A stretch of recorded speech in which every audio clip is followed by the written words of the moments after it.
안녕하세요. 고변의 법률 꿀팁입니다. 오늘의 주제는 2021년부터 달라지는 형사제도. 자, 검찰청에서 나온 자료예요. 앞 페이지는 넘어가고 첫 페이지를 보면 1.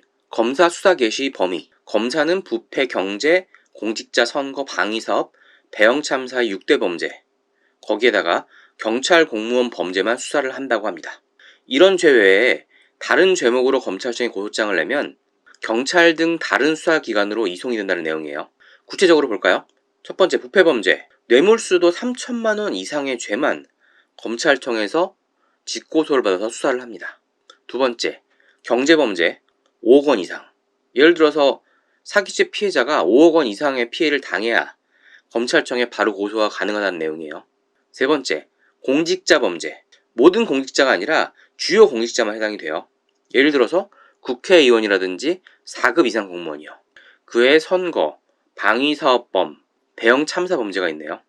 사실 예전에도 검찰청에 고소장을 내면 90% 이상이 관할 경찰서로 이송이 되었어요.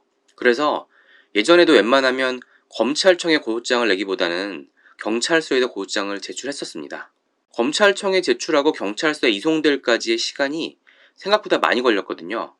일단 그만큼 시간을 잡아먹은 후에 고소에 대한 조사가 진행됐기 때문에 좀 아는 사람들은 경찰서에다가 고소를 하는 게 일반적이었습니다. 사실 사람들이 예전부터 잘못 생각하고 있었던 게 그거예요. 검찰청에 고소장을 내면 더 강력하게 처벌할 거라, 이런 생각이요. 하지만 이제는 아예 접수 단계에서 걸러지도록 되어 있네요. 2. 송치 사건. 변화된 제도 하에서는 경찰이 수사한 결과 혐의가 인정된다고 판단한 경우에 한해서 사건이 검찰로 송치되고 검사는 기소 여부를 결정한다고 되어 있죠. 예전에는 경찰이 불기소 의견이든 기소 의견이든 무조건 검찰에 송치를 해야 했어요. 제도 변경 전에는 수사 종결은 무조건 검찰에서 이루어졌거든요. 사실 수사권 독립의 핵심은 누가 수사를 하느냐가 아니라 누구한테 수사 종결권이 있느냐예요.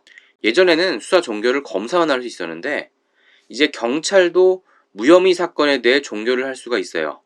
그리고 검찰은 기소 의견으로 올라온 사건을 기소할 수도 있고 경찰에게 보완 수사를 요구할 수도 있고 본인이 수사를 진행할 수도 있습니다. 3. 불송치 기록과 이의 신청. 경찰에서 혐의가 없다고 생각할 때 하는 결정이 불송치 결정이에요.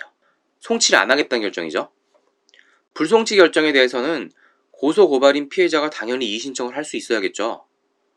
이의 신청을 하면 그때 사건이 검사에게 다시 송치가 됩니다. 사건을 받은 검사는 이를 다시 검토해서 보완 수사를 거쳐서 기소할지 여부를 결정을 하는 거예요. 이때 좀 특이한 게 경찰이 불송치 결정을 한 이후에 검사는 90일 동안 기록을 검토해서 재수사를 요청할 수가 있어요. 다만 재수사 요청은 1회에 한해서 가능하다고 합니다. 검사는 경찰의 재수사에도 불구하고 위법 부당이 시정되지 않은 경우에 자신에게 사건을 송치할 것을 요구할 수 있습니다. 검사가 직접 수사하겠다는 것이죠. 4. 수사 중지. 경찰 단계에서 수사를 중지할 수가 있어요. 원래 피의자나 참고인의 소재를 알 수 없는 경우에 검사가 기소 중지, 참고인 중지 등의 조치를 했었습니다. 근데 이게 경찰 단계에서 경찰의 권한으로 가능하게 된 거예요.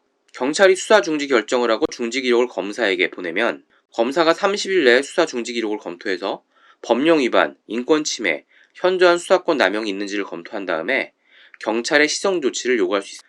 경찰의 수사 중지 조치에 대해서는 고소 고발인 피해자가 검찰 말고 상급 경찰서의 장에게 이의를 제기할 수 있고 그와 별도로 수사 중지 결정이 법령 위반, 인권 침해, 현저한 수사권 남용에 해당한다고 보는 경우에 이를 검사에게 신고할 수 있습니다.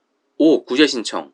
경찰이 수사 과정에서 법령 위반, 인권 침해, 현저한 수사권 남용을 했다고 의심이 되면 피의자나 고소인, 고발인, 피의자 측에서도 누구든지 검사에게 신고, 진정을 할 수가 있어요. 검사는 경찰에게 시정 조치를 요구하거나 관련 사건을 나에게, 검사에게 송치하도록 요구할 수가 있습니다. 6. 처리 결과 통지인데요. 이건 기본적으로 보복범죄의 우려가 있는 경우 외에는 관련자들에게 통지가 된다고 보시면 됩니다. 자, 2021년 바뀐 제도에 대해서 알아봤는데요.